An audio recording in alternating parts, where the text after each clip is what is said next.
All right. Now, since you have done the research yourself, can you share with us what have been your challenges while you were on the ground there trying to gather information? Because, like I said before, we cannot expect our historian to just regurgitate stories that have been told by the European. You really need to be on the ground. If you want to write about ancient Zimbabwe, you don't need to imagine it. Zimbabwe is in Africa. As an African, you should have access to the information. Dig it up. You want to test. The same is true if you want to write about ancient Benin. These are not things that you can just imagine. They are there. Evidence are there, no?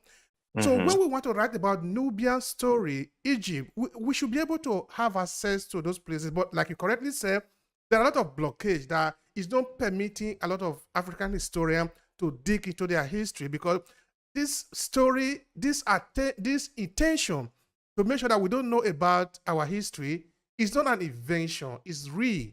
And it's real. So share with me, what were your challenges when you were there on the ground trying to gather information? Oh man, again, speaking about certain things in places like that could be very dangerous. I mean, you can quickly disappear. No matter who you are, no matter your passport, you can disappear in some of these regions by speaking certain things. I mean, you're not even really allowed to bring cameras into some of these museums to be taking pictures of certain things unless you have a pass to do so. You can't go to certain excavation sites without having a pass to do so. There are places in Aswan that you have to get a pass from the government and explain why you want to research this particular area in order to go there, and they can deny it. And it can take up to a year, 2 years before they even address you.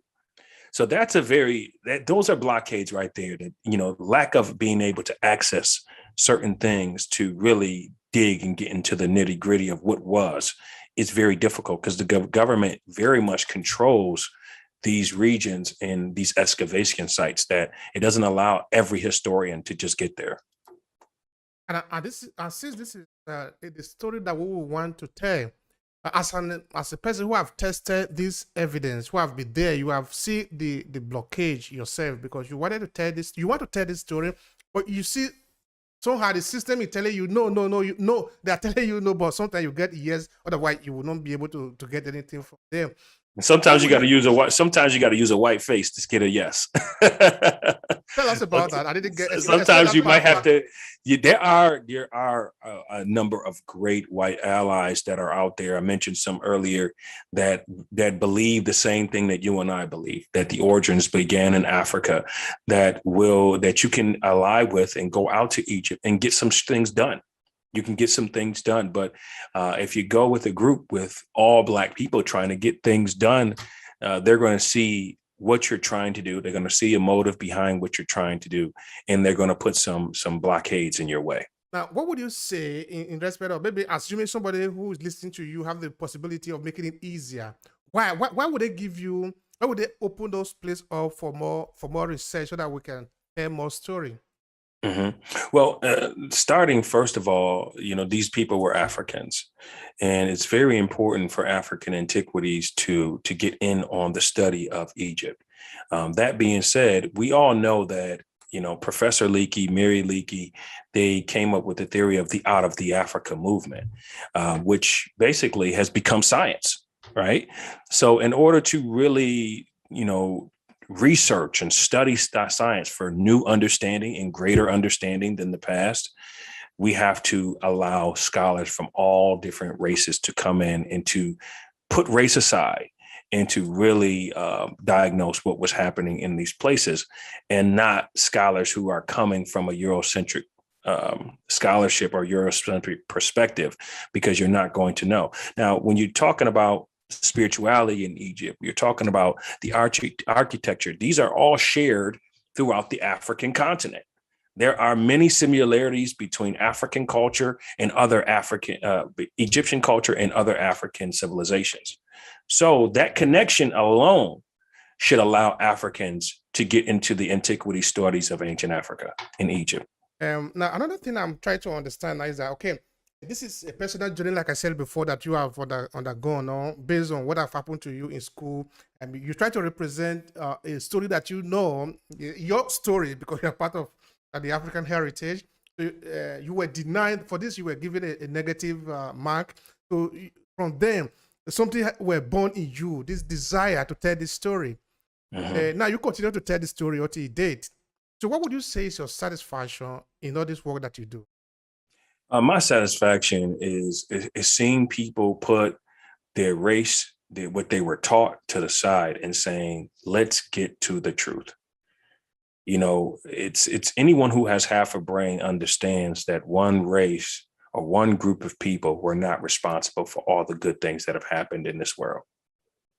And getting people to understand that it's beautiful for me. I enjoy teaching people of all different races the truth about African history.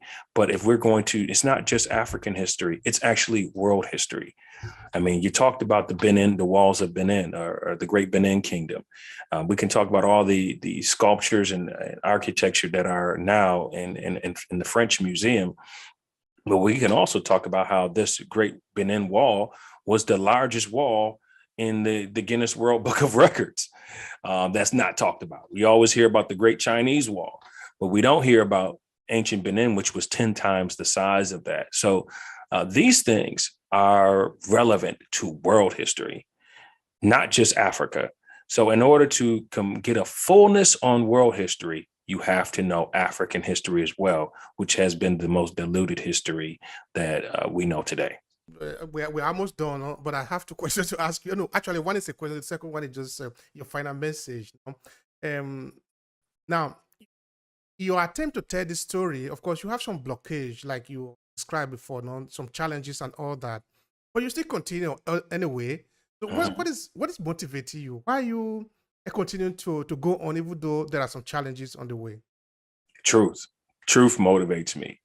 You know, passion, love for truth, that motivates me to keep going forward. To look at my brother and see that he doesn't know himself motivates me.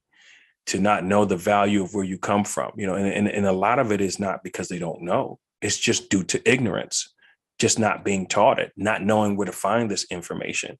So my goal as an African historian is to be able to spread the knowledge to those who want it, those who want to have to know where they originate from, because you didn't just drop on this planet and became slaves. That's not it. That's not it. Or you didn't just wake up and Africa was colonized. There was a process. There's something that happened called the Council of Berlin in 1884 and 1885 that not a single African was there to carve up Africa into different places. I mean, you talk about Cameroon, Nigeria, where we're pretty much neighbors, and you know they shared culture together, but it was divided.